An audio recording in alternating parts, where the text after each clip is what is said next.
just keep rolling into this because this Sounds good. This is Sounds fucking good. magical. So I'll pour my drink while you start the show. I love it. I love it. Okay. So, good afternoon, baseball fans. This is episode 8, season 2 of Bourbon and Baseball. I am Suzy. That is Shelby.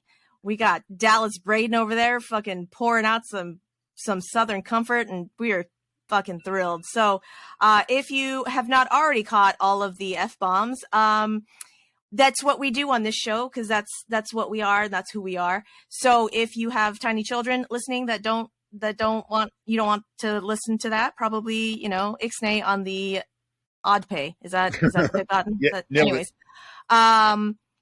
we drink, we cuss. Again, if that is not for you, then probably not the podcast for you. So there's your warning. You've been forewarned. Not really, because this is in the middle of it, but that's okay. That's how we roll here. I am not actually drinking today because last night I had some adult libations, Shelby, and I had the adult libations while wearing these shoes. Oh yeah. Oh, we got a high ankle sprain. Tough to do a shoey in those, friend. Okay. All right. Now I want to preface this, Dallas, because I know that you don't obviously know who I am as a person, but 99.7% of the time I'm in Birkenstocks. Birkenstocks. Okay. What happened here, Suze? Okay. What happened? It's a whole thing. So I don't normally go to the public functions, but my husband is running for a public office down here, so we are making our appearances. I mean, we make the appearances anyways because we like the causes. But last night was the Education Foundation Gala, and it was a 70s theme. Ah, it was a 70s theme. So I need you to imagine these with some bell bottoms. Love it. And did you have a nice fucking wig on, little curly wig, or what? I didn't, but Mike did. Uh-huh. No, Mike had his grandmother's wig on his head. That's beautiful. You'll have to go look at his Facebook, Shelby, because I'll post it on my Facebook as well, because we're old. But that was so I'm getting more sober as we speak. So keep it rolling. Come on, right on into Super Bowl Sunday. But see, I give absolutely no fucks about Super Bowl. I don't care about football. I don't care. Okay. The only thing that I cared about was if I got to see Joe Burrow, and Joe Burrow is not in the Super Bowl. So no. I mean, you can check him out on IG probably, but he's not going to be. He's not going to be at the game. No. So I will. There's the February 28th is the first game of the spring training, and that's what I care about. So, what are you drinking, Shelby? Well, makers. We broke out the private selection makers. Oh, look at you! Yeah, it is a special day in the Shelby household because I love that. My fucking dude, my every day, every day I'm pulling up. Baseball is dead. It's blaring through the speakers along. If I'm not listening to that, I'm listening to Theo Vaughn, so I'm getting laughs either way. But oh, Theo, what a quality human! I love Theo Vaughn. That's another recent obsession of mine. But yeah, I figured this was a great time to bust out the private selection makers. Haven't drank bourbon. Haven't drank bourbon in about 3 weeks. So let's see if I start sweating. Oh, what are we doing? What? Yeah. So this is why we do the bourbon and the baseball, and this is why we make the fucking rules. So on bourbon and baseball, we can drink the bourbon or we can drink whatever the fuck alcohol we want because that's what we do. So. Check on me in about 45 minutes. I'll probably be beat ass red, and I'll probably be sweating bullets, but that's okay. That's okay. It's what we like. It's what we like. So, Dallas, I want to preface this with I actually never listened to y'all when you were. Was it Section 10? Is that what the old one was on? Section 510 is what it was called. Oh, okay. Yeah, Section 510. It was because Oakland owned the Red Sox, so we called it I love when you and Jared get into it.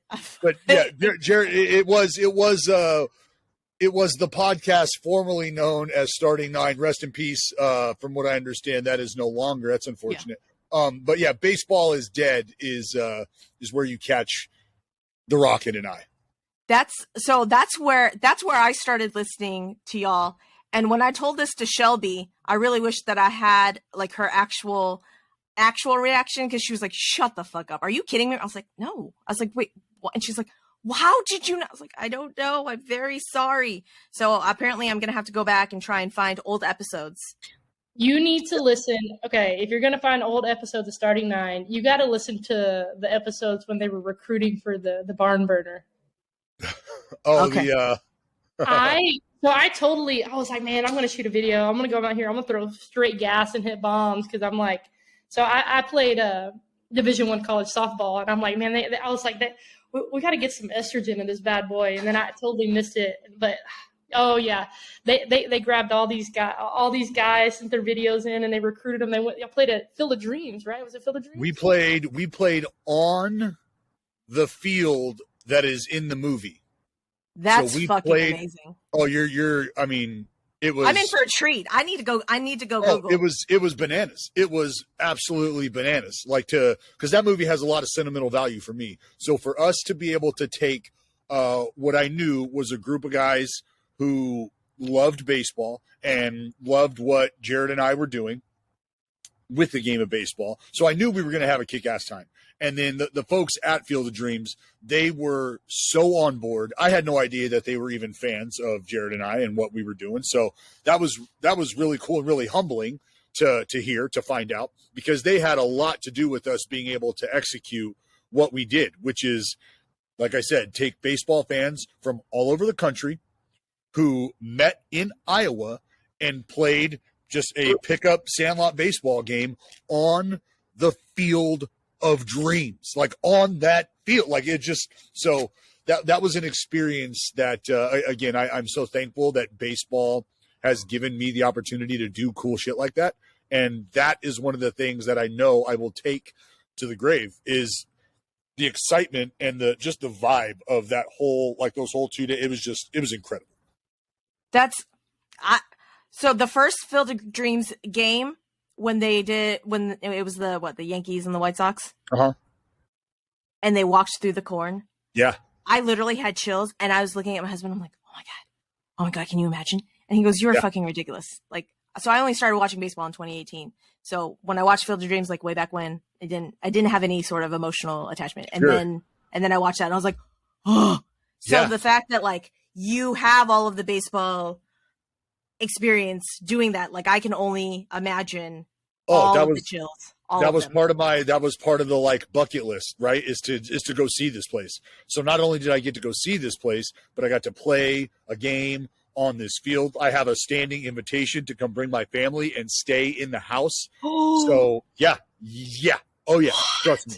Yeah, we're just trying to work out logistics. Like, so this has turned into like a great relationship. It's awesome. But I mean, the first thing I wanted to do when I got there, I said, as soon as we pull up, I'm like, whoever's in my line of sight, that's great. I'll say hello.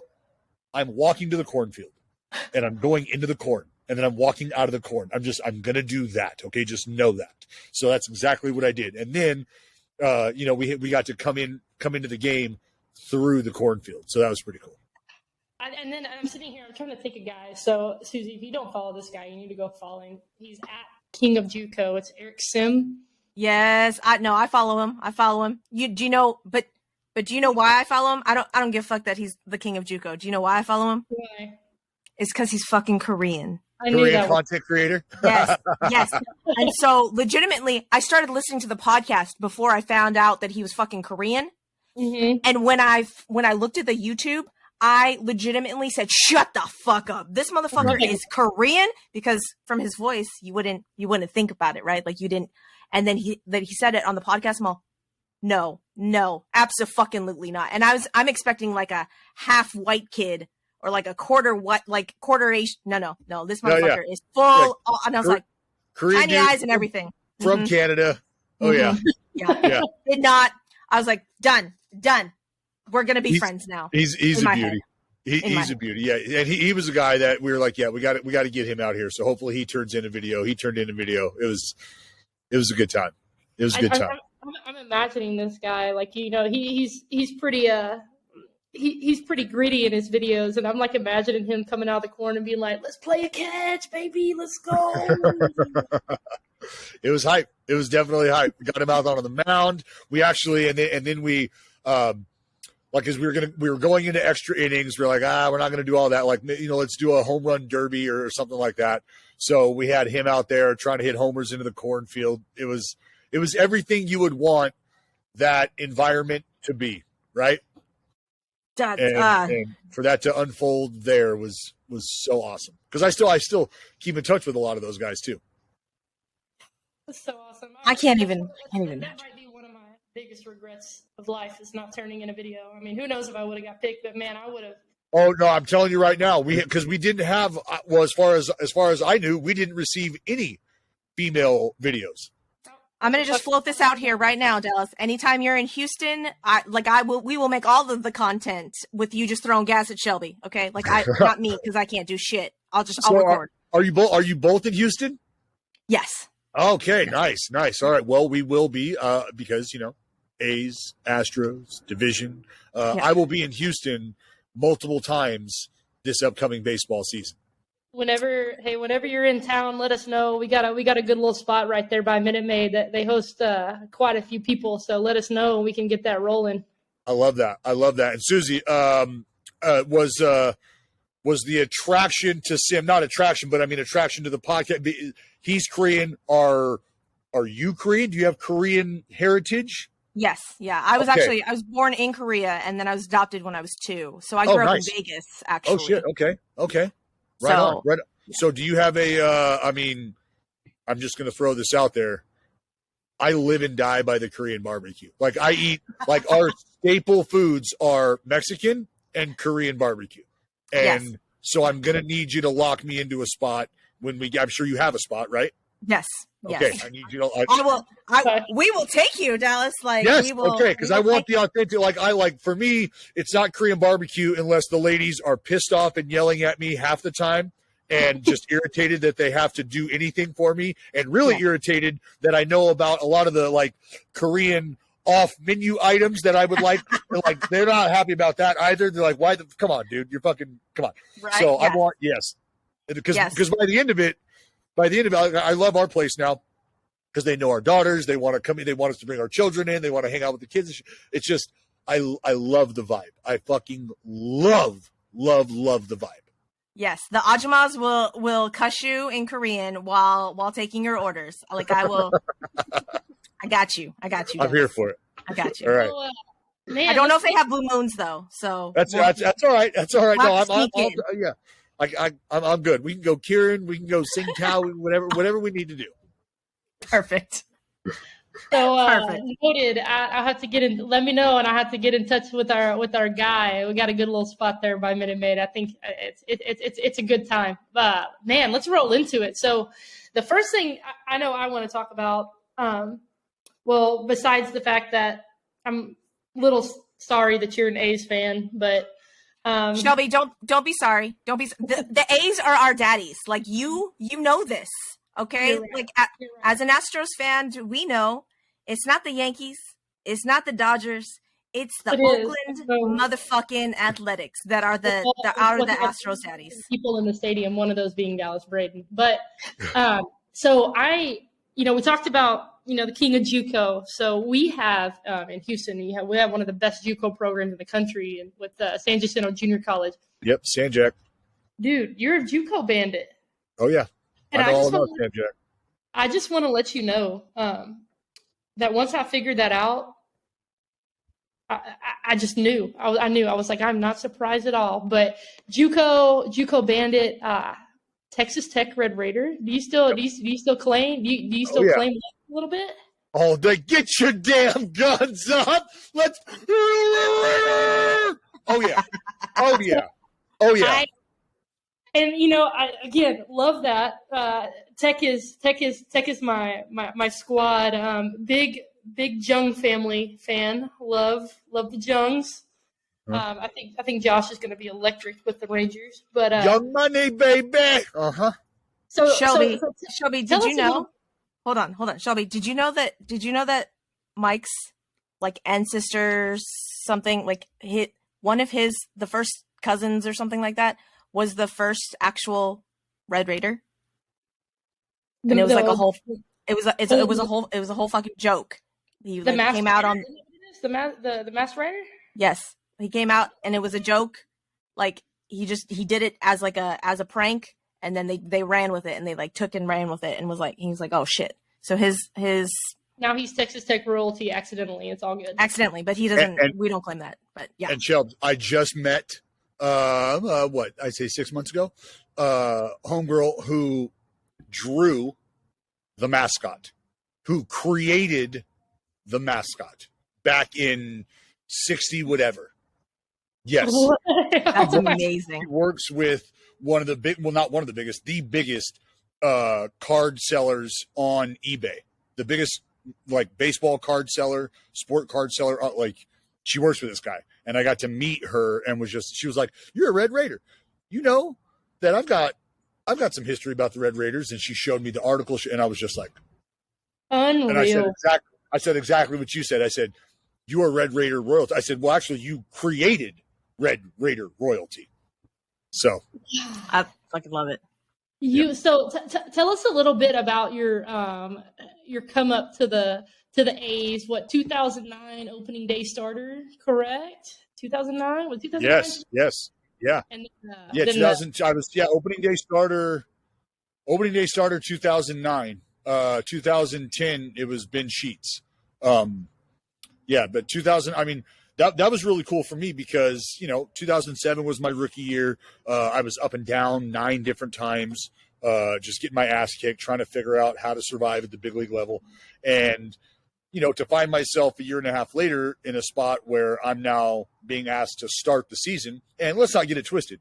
Justin Dukeshire, who is one of, I believe, only 2 guys to make the All-Star team as a starting pitcher and as a reliever, he had a bad hip. And so he couldn't make the opening day start. He was going to hit the shelf to start the season. So I slotted in behind him. So it's not like I was otherworldly and dominant and had just totally earned the right to be some things had to happen, but I was still in that spot. So I got to feel the energy and the excitement and, the gravity of that moment, which is really cool. And it's kind of one of the things I always say, like I've been the last guy on the roster. I've been the guy that you don't want on the mound at that time, to the opening day starter, to a guy who, starting to figure out how to get out. So I've kind of ran the gamut of what could be asked of you as a pitcher in the big leagues. You're sitting here saying that you figured out how to get outs and throw the 19th perfect game. So run me through this, because I can't imagine. So I pitched a little bit my freshman year at U of H, or my sophomore year at U of H to my junior year. I threw like 3 innings my senior year, but then they realized, hey, you're a way better fucking hitter than you are pitcher, so let's just put you on the corners. But I can't imagine being on a major league mound 3 outs away from literal history. Well, I had never, think about it this way, I had never even seen the 9th inning as a big leaguer. Like right. I had never thrown a complete game. So that was the first time I had ever gone back out to start the 9th inning. Ever. So are you like sitting in the dugout, like with your sweet, I'm sure you had a freaking sick Kelly Green Oakland jacket. I love those. And you're probably sitting there, are you just like kind of waiting like, hey, are you like juiced ready to go? Or are you at the same time, are you like, After the 8th inning, I was, because, I had realized a little earlier what was going on. And when that happened, I said out loud, I remember saying out loud, all right, well, hey, don't fucking baby it. Let's go. And because I had to quickly, because I went from utter shock, like, oh my God, I'm not great at math and I'm trying to add up all the zeros on the board and I'm having trouble doing that. And then I realized, I don't think I've walked anybody either. And then I said, oh, shit. And then I had to, quickly, no, hey, let's fucking go. You're supposed to be here. Don't baby this shit. Let's roll. And then I remember the 8th inning, the last out was B.J. Upton. And I threw a fastball by him. I was able to sneak it by him on the inside part of the plate. And, the whole at bat, I knew how I was going to finish him. I knew I was going to end him in, and it was either going to be firm with a swing or I was going to beat him looking and he was going to take it. So I had already sort of had the at bat's ending playing in my head. I just didn't know if he was going to swing or not. And so when he swung and he was just beat, it not only confirmed that mentally I was in the right place in the right time. Like, check, you saw that was going to happen, and it just did. So you were right. Let's just keep doing this. I walked off the mound, and I knew, like, I was like, nah, it's fucking game over now. It's done. It's a wrap. I can't imagine the feeling and the emotion. Like, I'm pretty sure I would have, just with my personality, I probably would have waited for somebody to bring me a bottle of champagne. I probably would have burned the locker room down. I would have been, I would have kept my composure, but as soon as I got into the locker room, I probably would have flipped every table and just acted a fool. Like, what? So did it take a second to kind of sink in? I mean, obviously you're getting all these guys on the mound with you, you're celebrating, they're pumped for you, but did it take you a minute? Did you have to walk out of the stadium and you're like, holy shit, I just fucking threw a perfect game? Yeah, it probably, I mean, and I truly, I mean this when I say, I don't know that it will ever really sink in. The biggest reminder is that Mother's Day doesn't suck anymore, right? That's the biggest reminder that actually happened. It's real, because then I'm reminded, why doesn't Mother's Day suck? Well, remember this day a few years ago when, and then it's like, oh wow. And then I'm constantly reminded of all the cool stories that are shared with me daily. And then especially during baseball season, I hear 5 or 6 stories about Mother's Day every day. And it's the coolest thing that happens to me by far. It's the coolest thing that happens to me throughout the season. Now, when I did my deep dive on this, trying to be prepared for this day, Dallas, when I was Googling your perfect game, a couple of stories popped up about the perfect game. Now, you mentioned that it was Mother's Day and whatnot, and that you had lost your mother in high school. So Mother's Day, obviously not the best time for you. So you and some buddies went out the night before this perfect game that you threw, and you had some fun. You got after it a little bit. So were you a little, maybe not all the best physically? That's a fair assessment. Fair assessment. Yeah, and like, honestly, this is something that I hadn't talked about for a very long time. I don't think I even came public with this until, I mean, it might have been last year, really. Maybe the year before. And it was because we didn't go out. There were some buddies of mine who are still very good friends of mine to this day. But at the time, they were college ball players. And so I didn't talk about it because I knew in the moment that I was not setting the example that I knew I should be setting as a big leaguer. And that was me the night before I'm getting ready to pitch. I'm sitting here getting shit-faced. And that's just not how you do things. That's not how you big league. And I was not showing them the right way to go about it. But in the moment, I'm dealing with my own demons, right? Right. And so I'm trying to balance being a leader and being this guiding light, and also dealing with, as I said, my own demons and my own emotions. And yeah, we got after it. Got after it to the point where my grandma came over the next day, and she was usually coming over because I had already left on my start days, and she was going to check on the dogs, just button up everything at the house, and then she was going to go to the ballpark. Well, she came over to do that, and I was still asleep in bed. And she walked in the house, she said, and she saw the living room, and it was just a disaster. And she was like, I walked in and I saw that you were still asleep. And so I got in the car and I just prayed to God that you were going to find your way to the ballpark in time. Because like she knew from a very early point in my baseball career, like even when I was in college, like I'm not talking to you the night before. I'm not talking to you the day of. Don't call me. Don't anything. Like, I'll find out tomorrow, whatever it is. But today is not a day, so just don't. And so that's how the morning went for me. I was late to the ballpark, late for my routines, late for everything. And I had minimal time to get out and warm up. So I had, when people ask, like I remember a reporter asking, you know, what was your stuff like in the bullpen that day? What did it really like? And I was like, well, you know, shit. I was throwing 102 in the bullpen. Things were great. I had a 94-mile-an-hour slider. I threw a split in the bullpen. I don't even throw a split, but I was throwing a split in the bullpen. Shit was nasty. And then I walked out to the mound, and I don't know, but it was 88 again. Like, I'm sorry. What do you want me to tell you? Like, no, I didn't feel anything. I couldn't even fucking see straight. So just trying to figure it out and piece things together on the way to the ballpark. And it really is a true testament to, I think, what your teammates mean to you.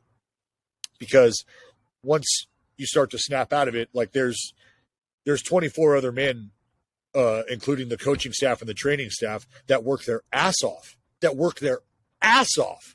to prepare me for a day, to prepare our entire group for when I go out there and pitch. Because you better be ready, because I'm not striking anybody out. There's going to be some rockets hit, and I'm going to need you guys to get in front of some shit, okay? So it's a collective team effort.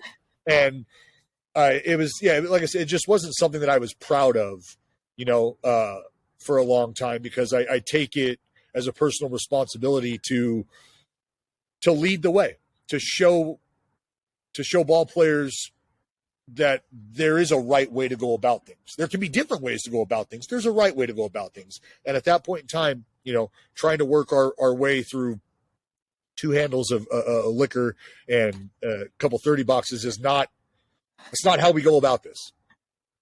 Well, I mean, if it has, perfect game results. No, I'm just kidding. But I saw the absolutely tried it the next week, Suzy. I didn't even sleep. I didn't even sleep. We went to Texas. I said, drop me off at the closest watering hole. I'm sleeping under the bar, and I'll fucking take a cab to the ballpark. I'll see you there. There you go. See, but I remember watching you walk off the mound and finding your grandmother at the end of that, and just embracing her, and I was like, what did you? It's so romantic. Baseball's so romantic. I love it so much. And I wanted to tell you that I loved that moment with your grandmother, and how much meaning that had, personally, obviously, professionally too, but personally, and that was just it warms the dark black places in my heart that I have. Sure, we all have those. But Suzy, let me tell you, she was like, I could talk about her forever, and I won't do that. But I'll tell you this: the fire, you just know people, and you meet people in your life. They just burn a little hotter. They burn a little brighter. They just, everything about them is that way. They love harder. Everything about them, and maybe they're softer and sweeter all at the same time. And that is her to a T. And she's just one of those people where how she's looking at you, how she's talking to you, tells you how you're going to treat her, if you know what I mean. And right. This was, at the time, what is she? Was she 70-something years old? She might have been 70, 71, somewhere around there. This lady climbs on top of the dugout at a big league baseball field while the last at bat is going on. And the security guards are like, hey, you got to get down. And then one of the ushers is like, no. That's Dallas's grandma. Like, let her go. So, again, a testament to the family environment that is the Oakland A's and the Coliseum and the workers, the ushers, the ticket, everybody. I fucking love these people. And it's for stuff like this, because in any other moment, in any other universe, we're like, hey, lady, you got to get down. Like, what are you doing? Right? And they're like, all right, everybody back up. Let his grandma lose her shit on top of the dugout. Ready, go. So they just let her have that moment. And then I remember, like, looking for her coming off the field, like, where is she? I can't, like, get her down here, get her. And then I'm like, oh, she's right here. Like, it was insane. But she was not gonna be deterred. She was not having anybody tell her like what the business was. She was gonna take in the last out how she wanted to, and that's how she did it. That's so awesome. I love that. I love that so much. So now that we kind of got some of your pretty great stories, let's fucking talk some baseball.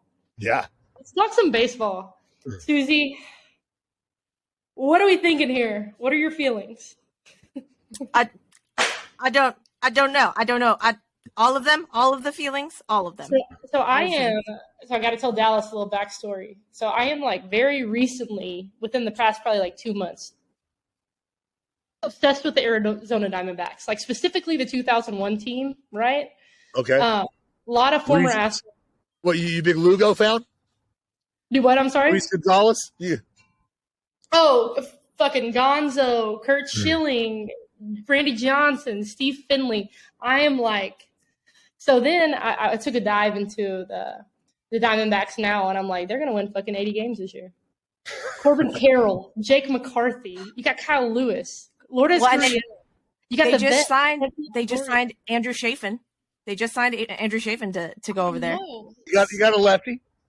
You got a little lefty action. So I went out on a limb this week, purchased I'm a big hats person. So for our Astros podcast, we have the old school joint. But on B&B this week, even though I'm a diehard Astros fan, I had to bring on the snake lid.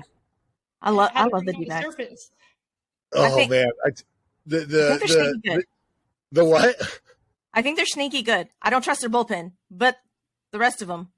Well, they are in. I mean, look, let's be real. They're in a tough spot in that division, right? Yeah, absolutely.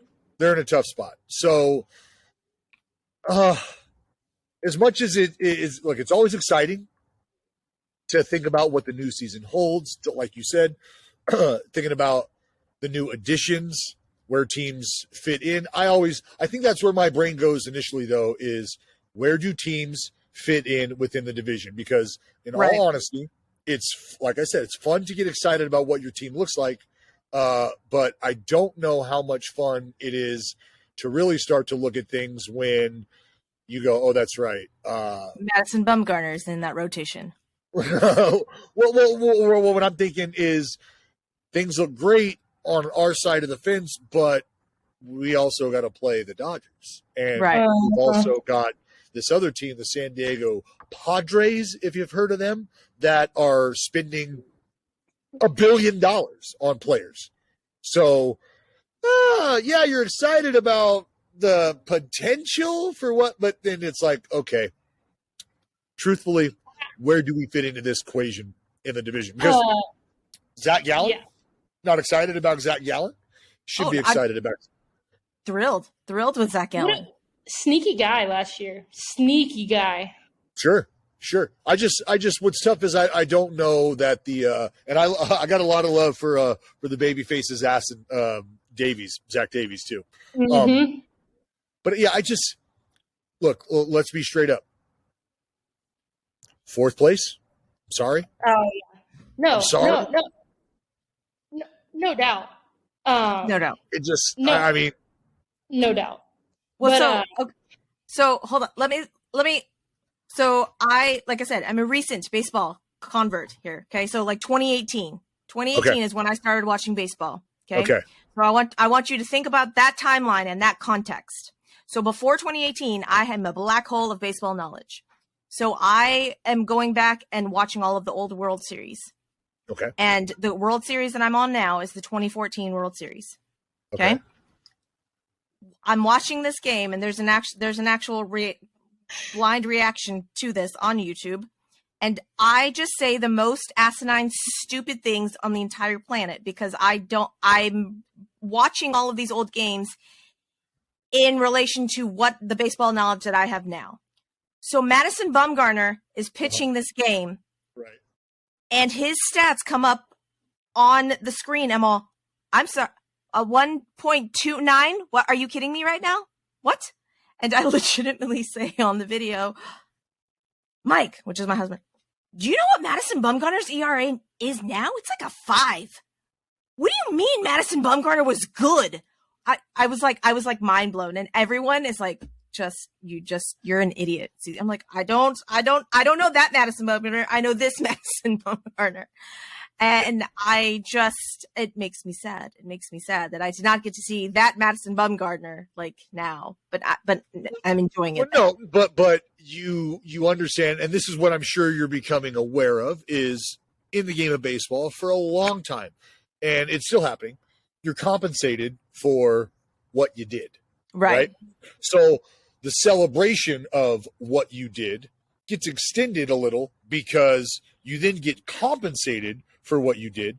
Everybody's celebrating that, the contract, the compensation. Here's why, because he fucking dominated. Like, think about the innings. What was it, 57 innings in the postseason that year or something? Just something stupid. Stupid. And then you have the contract to play out, to fall in love with this player all over again. Or for some players, unfortunately, they don't live up to the contract, and it feels like it's a decade of a fan base hating this individual. But that tear was one of the terrors for all time. That postseason effort from Madison Bumgarner was ridiculous. What I want you to go back and look at is the, what is it, 2000, is it 7? Maybe it's 9.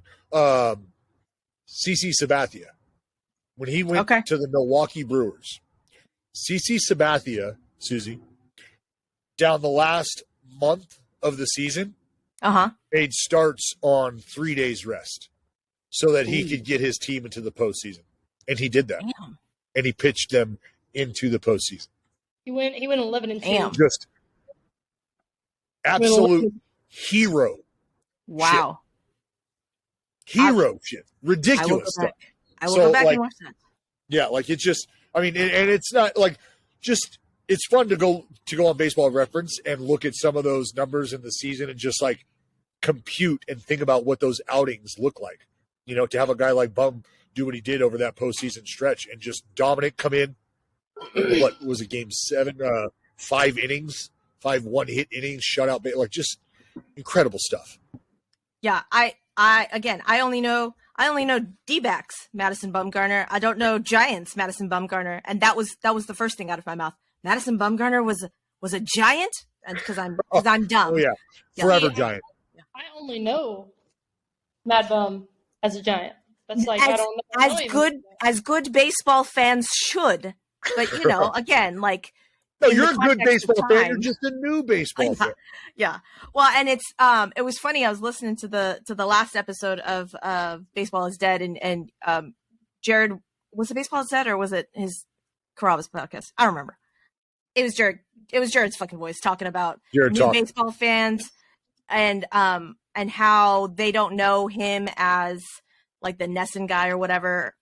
They only know like this new Jared Carrabba's, and I was like, oh hell, I'm part of that new crowd because I don't know the old Jared Carrabba's. Like I only know the new shit, and I'm like, oh, but yeah, there's a whole generation of people that don't know the past, and I'm like, I'm trying to acquaint myself with it, but that's the beautiful thing about baseball is you will hear these stories, you'll fall in love with the story, you'll go back and look up the player, and you're going to have a new favorite player for the next month or two. And that dude could be retired. You know what I mean? But you're just going to be like, wow, like that was unbelievable. Yeah. Eric Hosmer was a Royal and an actual good player at one time. Again, like just all of the mind blowing, all of the mind being blown. Okay. I watched the 2011 World Series, just stupidity, just coming out of my mouth all the time, and my husband's just over there shaking his head. He's like, "You just no, you have no idea. Snap." Yeah, you have no idea. It was insane. It was insane. Dallas, I got to ask you. Let's talk about your guys. What do we think about the pickup today? You liking your outfielder? JJ Bleday? Yeah, it's JJ Bleday day, baby.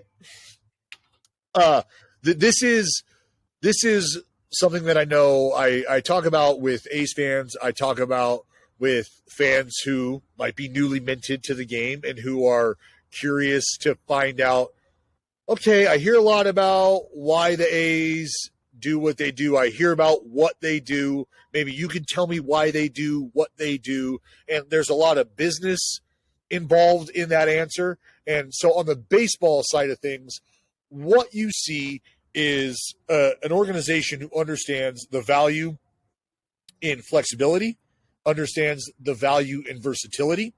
And I think when you look at the roster as it sits right now, there's a lot of guys in this lineup who give you that flexibility and versatility. Like a name that comes to mind just as we sit here and talk about is Seth Brown. This is a guy who can play center field.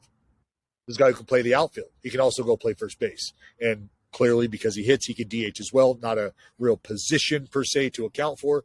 But to have the flexibility to run a center fielder into first base or run your first baseman out to center field, that can help you. And they've got guys that can do that. And, you know, with JJ being able to move around the outfield, that's a huge bonus because they've got guys that can do that infield-wise and maybe expand into the outfield, but that might not be their primary positions. And for JJ, look, you got a left-handed bat that you're able to plug into this lineup, and you conceivably, if I'm thinking about it off the top of my head, if TK is at the top of the lineup, you have the opportunity to go left, right here with JJ and the newly added Jace Peterson as well. Like you've got options. You've got options. So it's about flexibility. It's about versatility as far as roster construction goes right now. You've got a lot of young guys who are figuring out how to learn at the big league level, figuring out how to make adjustments at the big league level. And that's not something you see a ton of across the league because I think for better or worse, there's more veteran presence than there are, you know, first-year, second-year guys across the league. But that's just not the case here and right now with the Oakland A's. What do you think your outfield's going to look like? I mean, will they? What is it, Christian? You got the guy from the Braves. Pache? Yeah. You think he's gonna? Yeah. So yeah, you got. The guy that we got traded from was Ruiz. I don't want to butcher his first name. I think it's Estuary. Estuary, yeah, or I didn't want to say estuary because that just sounds super gringo of me. But yeah, it'll be Blade, Laureano, and like I said, Pache, Ruiz, Brownie is an option. I mean, there's options. There's options. Yeah. They got Diaz. Diaz is part of that whole Aledmys Diaz. You are familiar with Aledmys Diaz. Yes. So you know that he can provide some options as well. So it's a roster that has a lot of guys that can give you some options and some different looks, but it's a roster full of young guys trying to figure things out with some sprinkled veteran presence around there. Right. You have Shea Langoliers that I think is probably going to be your everyday catcher. Most Shea likely. Bangoliers, as they call him, as of 2 seconds ago. You just off the cuff, Dallas? Is that? Yep, Shea Bangoliers, because the dude bangs. He can absolutely bang. And anytime you're a guy who can allow an organization to move on from a Gold Glover in Sean Murphy, who was, in my opinion, the team's best hitter the second half of the season, maybe even the whole season. Like, if you're a guy who can allow a team to move on from that kind of talent, right, they project you to be an impact guy. And I don't see any reason why Shea can't be that dude. I had the opportunity to watch him at Baylor. He was a dude, man. He was a dude. But and all the guys from Atlanta, all the arms, like I swear, when the trade happened, my phone, I had 4 or 5 calls within the first 10 minutes telling me about like what we were getting in Shea as a guy and as a player. Tell us a little bit about Tony Kemp. So, you know, we love Tony Kemp in Houston. Is it the same kind of love in Oakland? TK, baby, for sure, because I know what it means for a guy like him to get the opportunity to come and be like an everyday starter, to come and get the opportunity to entrench yourself as a big leaguer the way you want to. And so he got that opportunity, and he showed the capability to be a guy that you can pencil in there with confidence. And to see him be asked to do things at the top of the lineup and at the bottom of the lineup and figure out a way to get it done. I've dubbed it the TK turnover. which is when he's batting ninth, he is that double leadoff, and you can see him almost really understand, like, I'm ninth, but I really know that I'm asked to get this party started here because I've got guys ahead of me that are figuring it out. They need somebody like me down here that isn't that breath of air. I'm going to battle. I put the bat on the ball. There's not a ton of swing and miss here. Like, I'm okay here. And then at the top of the lineup, you can see him sort of take on that responsibility of, look, time to get the party started. It starts now. I can set the tone here now. Maybe that's getting off on a pitch early and making something happen early. Maybe it's grinding out a 7-8 pitch at bat, first at bat of the game. And could be a hard hit out somewhere, but he's going to give you that. And the defensive efforts that you see, whether it's out in left field or shortstop, second base on a rotation day, whatever, like the dude is laying out, giving you every bit of him. And that's all you ask. That's all you ask, because sometimes the scoreboard might tell you, what? Why is he diving here? Well, he's diving because he's a ball player. That's why. I freaking love Tony Kemp. He's my favorite. He's my favorite Oakland Athletic. Yeah, he's a ball player. Love him. So my last question about the A's. So, I know two big Oakland A's fans. I know you, and I know a guy by the name of Blake Anderson. Do you ever get to interact with him? I love that guy. I do. So you have no idea. You have no idea. Like, I would love, like, I have no idea.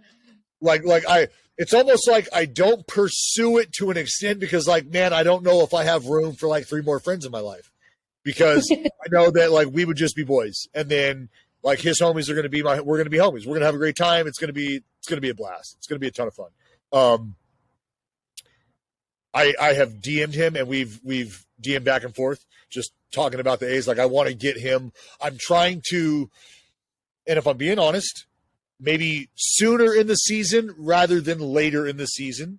But I want him to come on the broadcast. So I want to get him up in the booth, and I want to have him join us for a half inning or so, or an inning or so. It's probably throughout college, we were big Workaholics fans. So I love that guy. I love that guy. And I would kill to see that. I guess you've pretty much just convinced me to renew my MLB Network subscription, because what I want to do is because the Coliseum, we have a very unique setup, and out in left field we have what's called the Treehouse, which is, if you're at the Coliseum, Suzy, there's a baseball game going on, but on Friday nights there's also a concert. Like, there's also a dance party occurring up in left field, like open air bar, open air dance floor. The music does not stop in between pitches. Like, they're getting after it. They're getting. Do we need to go to an Oakland Athletics game on a Friday night, Shelby? Is this what needs to happen? I'm not going to sit on the top row though, up in left field. No, we're not. That's not. No, I don't want to do that, ma'am. Okay, not. I don't need an extra 3 inches. Okay, like, we're all right. Like, bases or otherwise. That might be the ideal place for us to go to feetfinder.com, Hey, there's a lot going down at the Collie. Including camp. I was talking about the Treehouse. Like, you had to go there. Like, I wanted to go to the dance party over there, like that. I think feel like that would be a good atmosphere for us. It pops. You guys would be welcome with open arms. But I got me and Blake Anderson just taking in a couple innings, like, out in the Treehouse. Like, one night we had Queen theme night, and I may or may not have dressed up in some extremely tight denim jeans with a white tank top.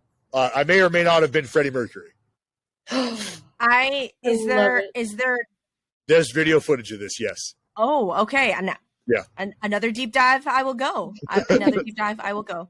There's video footage. Can I tell you a little funny story? Please. Real quick before we go. So again, when I'm a newer, baseball fan, and apparently I don't have the greatest face recognition skills is Okay. apparently one of my weak points in my life. Sure. Because in my head, Spencer Strider and Dylan Cease look the same. They're like the same person to me. So you're saying all white people look the same, Suzy, is what you're saying. No, not all white people. Just you and Hunter Pence. Okay, just you and Hunter Pence. Just the same motherfucker. All right, like again. But Dylan Cease and Spencer Strider got that same motherfucker gene. They got that too. I feel you, girl. I feel you. Okay. So legitimately, I had heard you on another podcast like a year ago or something, and the entire time I was listening to your voice, I imagined Hunter Pence's face. That was and then I saw a picture of Hunter Pence, and I was like, yeah, that's the same guy. And I was like, I was looking at his family, and I was like, that's not Dallas Braden's. That's not Dallas Braden's family. Like what? And I was so confused. I had confused myself. And then I was looking and I was like, why am I a fucking idiot? I'm a fucking idiot. Who am I thinking of? You. It was you, Dallas Braden, that I had envisioned Hunter Pence's face. And I was like, why do I think that? Why do I think that they're the same person? And I was trying to find pictures. And I was like, okay, so I can see it now. And then I was asking other people and they're like, no, Suzy, you're an idiot. I'm like, But look, like is it the beards? Is it the beards Yes. and the white guy? And Yes. they're like, yeah, but no, like they don't look. And I was like, okay. No, so apparently, white guys with facial hair, I can't. And you know what? Look, I'm not. Look, we live in the real world. That's a thing, okay? Like, and I totally understand it. Like, if you're a white dude and you've got roughly half of your face, if not more, covered up by hair that looks the same as another white dude who's got shit growing on his face. Forgive me if I think all you fucking people look the same. I get it. I am not here to argue with you at all. Totally understand. What's funny is that like as soon as she started that, I knew exactly where she was going because we've talked about this on the podcast before. Like people that look the same. I think it was actually we were doing superlatives from the end of the year, and we were doing best facial hair. Yeah. And then that came up. That's. But yeah, you and Hunter Pence, identical twins to me. Yeah, and which is funny because I have actual identical twins, and everyone's like, they look exactly like. I'm like, they look nothing alike. I don't know what you're talking about. So you have twins, so you know what it's like to look at actual people whose DNA is like the same. Like this is what it looks like, and so you are a trained eye. You know what, Suzy? I take it all back. You are. You can call me a racist motherfucker. That's okay, Dallas. Like you can call me out. All right. Like I will not take stereotyping son of a bitch. Oh yeah. If your naked eye is trained to be able to like identify a freckle out of place on somebody 300 yards away, then you absolutely do not get a hall pass. I'm calling Hunter, and Hunter's calling you. We're gonna hash this out. Hell. Okay. We will have both of you on the podcast. Like. Bring it. Like how? You're not gonna know who the fuck you're talking to. How are we gonna do that? Look, I have tiny eyes, Dallas. Like you're not gonna know where I'm gonna fucking look, okay? Like you're not. It's just it's not a thing. All right? Like you won't be able to tell. Let me look up when National Twin Day is because that might be the day. It's the ideal day right there. I think so. It'll be like, are you and then it magically, mysteriously, one of you won't be able to make it. Because you are the same person, and that's what's going to happen. Well, I would say you'd never seen us in the same room together at the same time, but Hunter and I were actually teammates on the Family Feud Celebrity Edition. I actually watched that clip. You were on fucking Family Feud? Why did I not know this? I did. I watched that clip, and Dallas Braden is a motherfucker at Family Feud, okay? Like, Hunter Pence should be so glad that Hunter Pence, or that Dallas Braden went first. Because we as a group, we as an alumni, as a team, we had almost thought that he was fucking with us. Like, there's no way. There's no way. Like, Shelbs, I don't want to spoil it for you, all right? And I'm not one to toot my own horn, so I just want you to go back, check out the Family Feud, the Celebrity Family Feud Baseball Edition. I'll leave you a little hint. I may or may not have an autographed board from Steve Harvey that may or may not indicate that I'm a record setter. Just saying. I don't want to give too much away. Sheesh. Yeah, that's it. That's what I'm going to do today. On top of playing Hogwarts Legacy on the PS5, I guess I will sneak in a little Family Feud highlights. Get it in. Yeah. It's amazing. It's amazing. When I found that clip, I was like, shut the fuck up. Look. That's right. Yeah. That's right. I have something to talk about. Yes. Something happened. I think it was on Thursday? World Baseball Classic roster. Oh, yes. Talked a little bit about it on Baseball is Dead. Oh my gosh. So let me tell you, Jared is an honorary Dominican. Yeah, he's from Saugus, Domingo. I am really disappointed because I expected when merch dropped to be dripped down in red and blue Dominican Republic from head to toe. And then the roster's released. And then it was sad because they were like, only like 8,000 jerseys are going to be released. And I'm like, what? Yeah. A squad. That's brutal to think that they would limit that. And it's short-sighted because when you talk about expanding, like if you were ever going to have a kid in the Netherlands rocking a guy from Panama's jersey, right, it's going to happen now, right? It's going to happen now.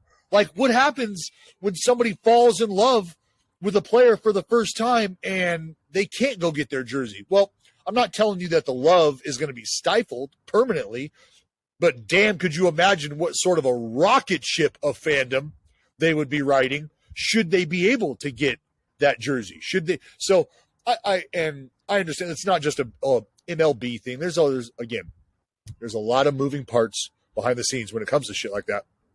But the WBC is such a tremendous opportunity to take the game global every 3 years that I truly hope that every day, like I hope the WBC headquarters look like the North Pole the day after Christmas, where every elf around that motherfucker is looking for their hammer and looking for their saw because they know they got work to do. They got to prepare to make Christmas bigger and better next year. So I hope every WBC elf around the WBC North Pole has that same hat on and is looking for their hammer and looking for their saw, because this is such an incredible time to take the game into corners that the game has never seen.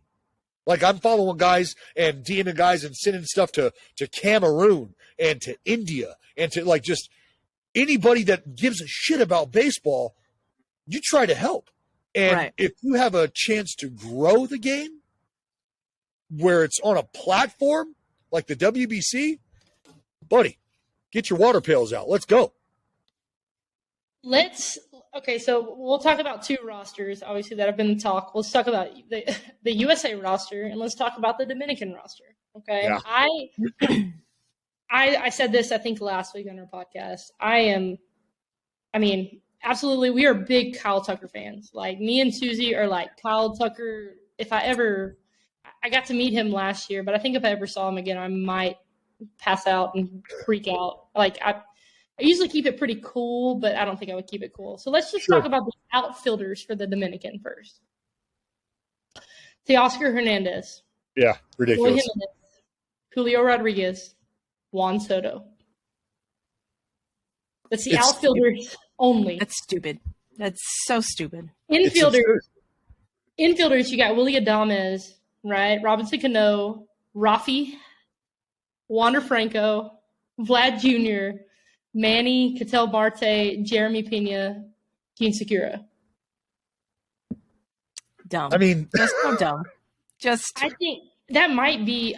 That literally looks like my MLB, the show, Diamond Dynasty squad. Right, like if exactly, we're turning trade refusals off. We're turning like everything off. This is who I acquire. It's stupid. It is an embarrassment of talent. An embarrassment of talent. Like, you could conceivably start your bench, right, and have a far superior roster, it feels like, than a lot of other countries. A lot of other countries, possibly any other country. I mean, it is insane. And what I love about countries outside of the U.S. is, and I have no problem at all saying this, the passion and the love and the meaning for which they play the game and the game is played is just different. It's just different. And I don't care if you're some fifth-generation Texan who's been throwing rawhide up against the fucking side of the barn since 18 whatever the shit. I don't care. I don't care. They care more elsewhere. You can taste it. Mm-hmm. Okay? I've played winter ball. It's just a different vibe. So these players, it's a badge of honor for them. I promise you, like, if there was like a fight to the death to be able to make the roster, everybody's signing up to go to that fight because they want to play. Like, that's a thing. And so I understand that teams have a say in letting certain guys go out, and pitchers specifically, because look, you're a commodity. And for what am I allowing you to go out and do this if there's no benefit and payback? Again, the ugly business side of this whole thing. But for the most part, what the WBC provides baseball fans, and as much as I talk about the passion and love, I'm obviously not saying that the U.S. doesn't have that, because just let me remind you, Suzy, if you don't remember, the catch that Adam Jones made against the DR, Manny Machado hit a ball was going out of the park. And Adam Jones, well, you're going to go watch it. And you're going to go watch it, and you're going to watch what. As soon as he makes the catch, what I want you to do is watch it again, and then I want you to hit pause as soon as you see Adam Jones catch the ball. And then I want you to look at the faces of everybody in that frame, in that crowd around him. Because that right there, that moment right there lit the fire underneath every American that has the opportunity to potentially wear your country's colors on your chest, ready to sign the fuck up. It should have anyway. It should have. But it's moments like that I don't have an athletic bone in my body. I got chills. I'm ready to go sign the fuck up right now. Let's go. I'm gonna flip this fucking. Let's go. I'm doing it. We're going. But it is. I am so pumped, so pumped for the WBC. So pumped. So when we talk about roster construction, that's where my mind goes, is the pride and the glory that I know comes from other countrymen and what that means to them. And I would hope that my fellow countrymen feel the same way. And I know they do. I know there's business that comes along with it. So it's just all that to be said, buckle in and watch the WBC. And if you have the opportunity, watch it in a foreign language. I swear to God, watch it in a foreign language, please, because you're going to understand kind of what's going on. You just will. It's going to be weird how that happens, but you will. But to hear the excitement in another language, there's nothing like it, man. I love it. I love it. You want to know what's crazy, Dallas? Is, I said we do another show. It's called Back That Astros Up. It's a Astros only show. We just had Francisco Romero, who does our Spanish broadcast. I don't know if you've ever talked to the guy, but he has done the D-backs. He's done the Twins. He's been everywhere. And he just talked about this, and we just threw up some of his calls. We threw up his Jordan walk-off against the Mariners, his call from there. And we pulled up his call from Game 6, the Game 6 final, Kyle Tucker. But there's something different about it. I don't know what it is. Like, there's a different energy to it. And down here in Houston, our radio broadcasters, Robert Ford and Steve Sparks, are amazing. And we're not trying to take anything away from them, because they are amazing. But there is an extra level of energy when you hear Francisco Romero just palo. I'm like, let's go. like I don't know what he's saying. I don't even know. Like he explained it to me on when we did the interview, but I'm like, I don't even know what he's saying, but we're doing it. Go. I'm so excited. And I was like, I'm running through a wall right now. Let's do it. That's your job when you are that medium between the moment and the fan, the moment and the consumer. That's your job. And you're absolutely right. It never falls flat. It never falls short. It is always perfect. Always. I love it. I watched the home run. I swear to God, I haven't watched the home run derby in English in a decade. So tell me, what was it like watching Juan Soto win this year? Like, what was it had to be fucking electric. Like, well, it's great because it's almost like the stage gets set and like, the moment is coming and it's just a matter and the platform the format with which the Derby has taken on, that has a lot to do with it, right? Timing of the rounds, bonus balls, you hit them 450, you get time like that, just so you can almost see it ratcheting up. But I mean, the home run derby, there's no other performance for me as far as pro sports go that puts the stars and their talent on display that you would want to see it, where it's not just complete folly. Like, I mean, the NFL is running out a flag football game, for Christ's sake, right? They're running out a flag football. It was not great. And the NBA is running out a live offensive walkthrough for their the dunk contest. Tired. That's tired. Been tired for a long time. And their All-Star game, tired.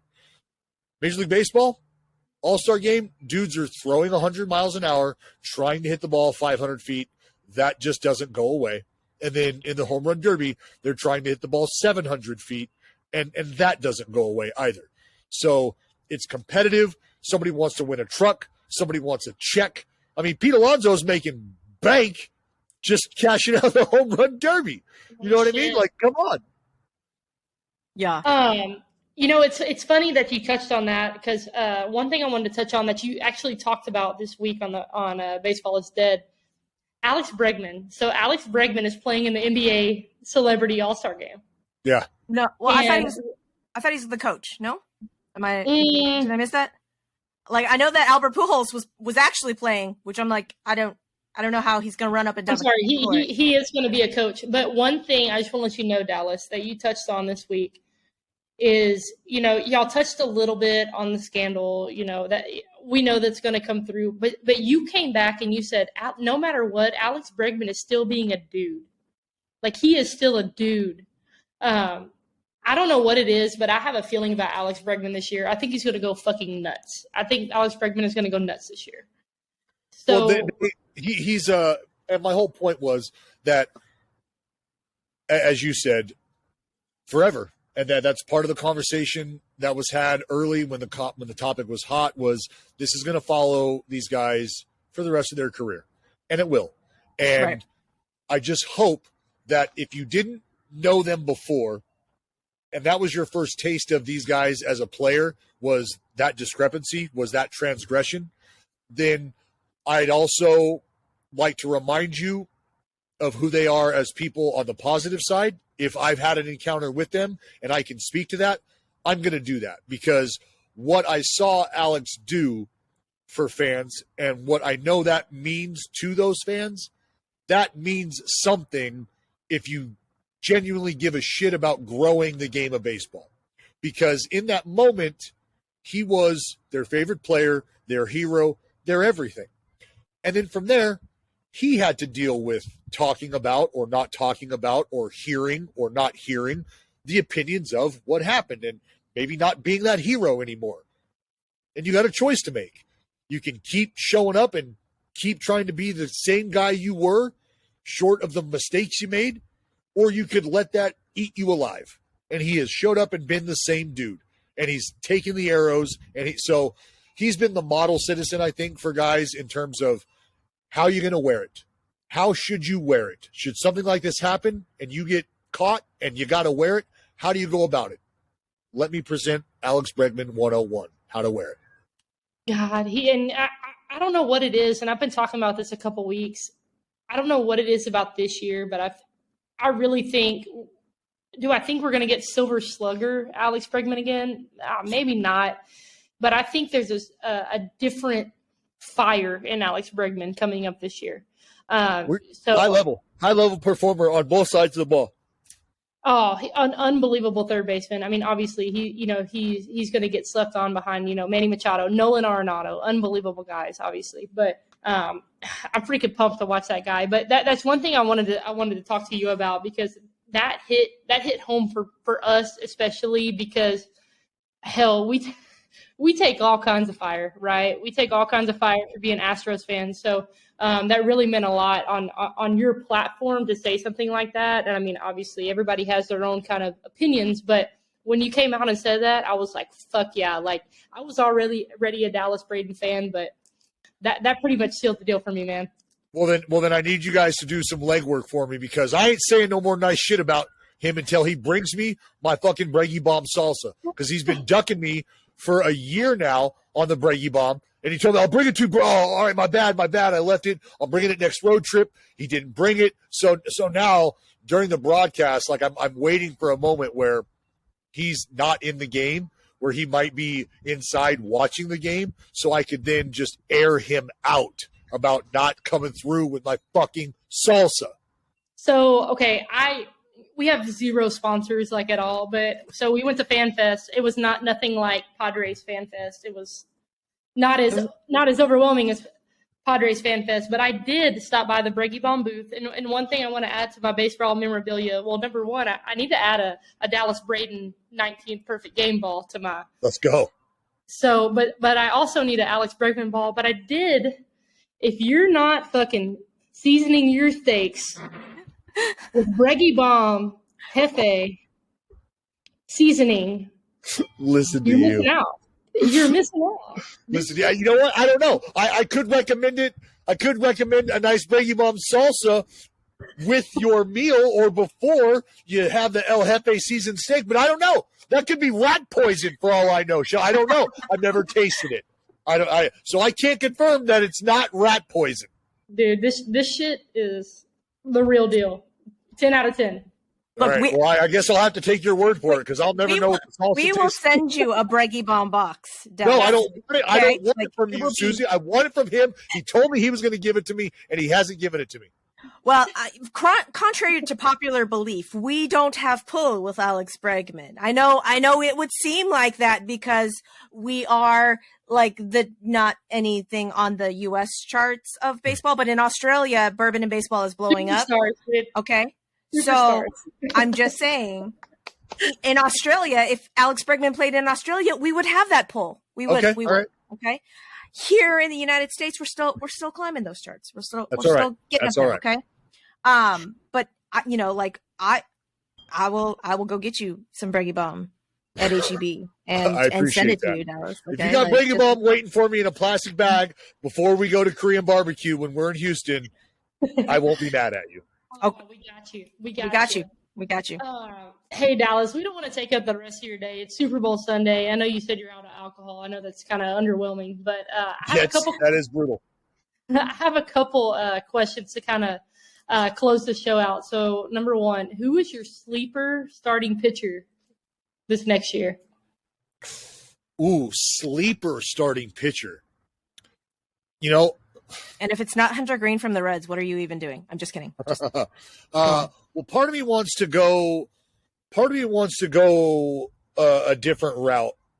And I think this team can make some noise. And I think a lot of it has to do with what this individual could do. And not only could do, but needs to do, because this dude would be coming off the absolute worst performance of his career. This is a guy who I had penciled in to win the Cy Young last year. And let me tell you, that did not happen. But there's a man by the name of Jose Barrios up in Toronto who I think as it sits right now, probably slotted 3-4 in that rotation, depending on what they want to do with Bassett. Not that it matters, but coming off the worst year of his career, he's not even 30. If he could dial it back in and get back to performing the way that he's capable of, because he has phenomenal shit. He just got to get back to missing bats.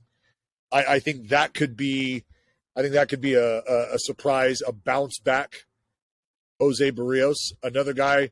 I don't know if it's a surprise, but I think a dude like Logan Webb could be somebody that's in to take a massive step forward. Another fella, you mentioned his name earlier in this podcast, Suze, Tristan McKenzie, a.k.a. McWenzie. Tristan. Yes. McKenzie. Freaking love that dude. Yes. Yes. Yeah. Love that dude. Yeah, I'm a big fan of McWenzie. So I'm gonna have to keep up with that. I didn't even think about that. Toronto did get better in the offseason. But who is your sleeper MVP vote? Because I think that we saw some guys this last year, right? That I think we had riding pretty high on the MVP. I tell you what, Paul Goldschmidt was not in my talk last year. He was in mine. He was in mine. Come on. In my talk. Show of hands, who picked Paul Goldschmidt to win the MVP? This guy right here did. This guy, preseason MVP. Who nailed that? Show of hands, who nailed that? This guy right here. This guy nailed that. Yep. So who's your sleeper MVP vote? Oh shit. I haven't even thought about this. This is my way too early, extremely premature, no context MVP vote. I'm sorry. Oh, man. We're notorious for that. We had to bring you in unprepared. Yeah. Part of That's what we like to do. Part of me wants to. Oh man, like is Jordan? Is Jordan not an option? The only Jordan problem with that is he takes a hit defensively.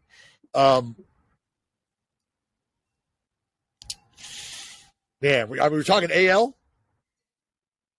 Nah, we'll go. It doesn't matter. Sleeper, NL, AL doesn't matter. AL, or whoever. Because I think I said this in our last one. I think Ronald Acuna makes a jump this year, right? I think big Acuna fan. I love Ronald Acuna. Okay, but I think he becomes relevant again this year. Well, there's a lot of talk about.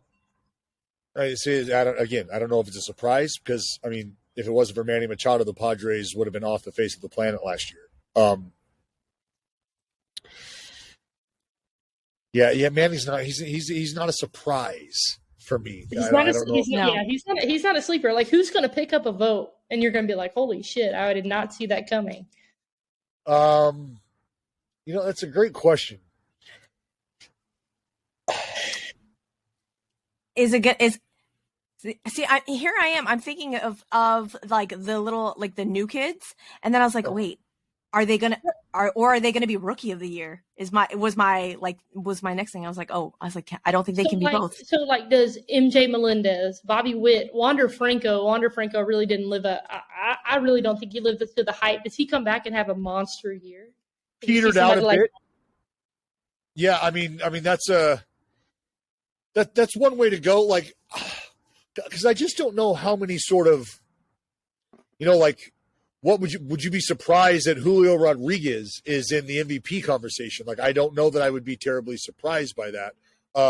But maybe a guy, and going back up to Toronto, maybe a guy like Bo Bichette.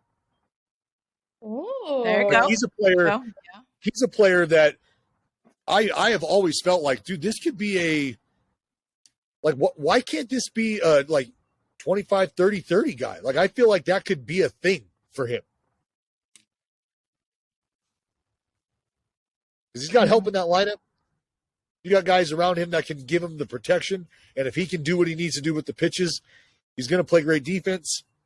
Right. I think that could be an option. Because originally I was going to say Nolan Arenado, but that's not a surprise because he was 1 and 2 with Paul Goldschmidt. Love. But I couldn't say that out loud because then Jared would say I'm stealing his pick. Well, here's the thing though, Dallas. Again, contrary to popular belief, I don't think Jared Carrabis is going to listen to Bourbon Baseball. So we're just going to go ahead with you. You get the pick. Like that's what we're going to say. I like that then. Yeah. All right, last two questions. All right, so I am an avid MLB The Show player, and you were talking about Jared being a fucking peasant with the PS4. We got to upgrade, Yes. right? Yes. So I have the PS5. Jared Carrabis versus Dallas Braden. Who's winning? That's not even a question. That's not even why. That's because he doesn't even know how to turn it on. You wasted your question, Shelby. You wasted. He doesn't even know how to turn it on. Shelby, he would if him and I played together, it could potentially mean the end of the podcast, which would mean the end of our friendship, which would mean he would probably be breaking shit, which means I then have to call his mom and console her and apologize, call his sister, who I love very, very much, and console her as well. Like I'd feel terrible about it. Okay, so let's swap the question up. What does your Diamond Dynasty squad look like right now? Who you got? Oh, well, I tell you, I'm full disclosure. The minute that Madden comes out, my MLB The Show time goes down because I then taper off the Dynasty and I taper off live and I start to go. I just focus on because I'll play a season of the A's and I'll play a game a day, the game that we're playing that day. I'll do that. So, and then I go to Madden. I'm a big MMA guy. I love MMA. So I've honestly, right now, I've been crushing UFC. And it was because the build up to the Islam Makhachev fight last night, Makhachev Volkanovski. So I was back on it. But I tell you what I'm pumped for this year is the Negro League edition. Oh, I'm so excited about that. So number one, I'm gonna. Because I'm going to tell you, it's going to look like this: Josh Gibson, Satchel Paige, Martin Diego. These are the dudes that I'm going to be rolling out there. This was long overdue. So our other podcast is a member of what's called Variety Sports Network. They're phenomenal guys over there. So we're actually going to do. It's in the talk. So we're going to do some MLB The Show content, but it was long overdue. I'm sorry, but as soon as I can snatch up Josh Gibson, it's going to happen. Yes. I'm gonna get the dude, and then we have at school on Thursdays. It's Black History Month. I have the Grays jersey number 20. We are stunting this month. Do it. Ma'am, this is the content that we need. So if there is not a selfie that is sent to me, I'm going to be very upset. Thursday. Right? Thursday is the day I will be stepping out in the navy blue and Grays jersey, number 20. Probably step out in the Jays. We are going to look. The kids are going to be like, oh. Okay, this is the content that we need, Shelby. Come on now. And I'm pumped. I'm also, too, I'm pumped about Jazz Chisholm. I'm very pumped about that. I think Jazz Chisholm is going to be fucking electric this year, especially when he comes out and he says, hey, you want me to go to center? I'm going to win a gold glove for you. I love that. I love that. He's going to get himself hurt, Shelby. I love it. He's going to get himself hurt. Stop it. He's not going to get it. Anyways. All right, Dallas, last question for you. Let you go enjoy your day. I'm going to bust it back to the starting 9 days, the interviews. All right, you can pick one pitch from somebody's repertoire, put it in yours. Who are you taking and what are you taking? Oh, wow. I get this pitch. See, are they trading pitches, Shelby, or is he just? Does that pitcher no longer have that pitch? Do I have to trade my pitch, or do I get to adopt this pitch as well? Oh no! You get to keep your changeup. Changeup staying in. Changeup staying in. Okay, I was going to say I'm keeping the changeup screwball. That's mine. I'm keeping that. I don't know how I don't take a Jordan Hicks 105-mile-an-hour fastball. I don't know how I don't do that. Me. You're talking to me here, all right? If you were talking to somebody else that could throw a baseball through a piece of binder paper, their answer might be different. My answer is give me the 105 mile an hour fucking heater. I tell you right now, I've said this many times. If I could throw anything 100 miles an hour, I'd be in jail. I would have spent time in jail many times for throwing shit at people. You bet your ass. For sure. For sure. So yeah, 105.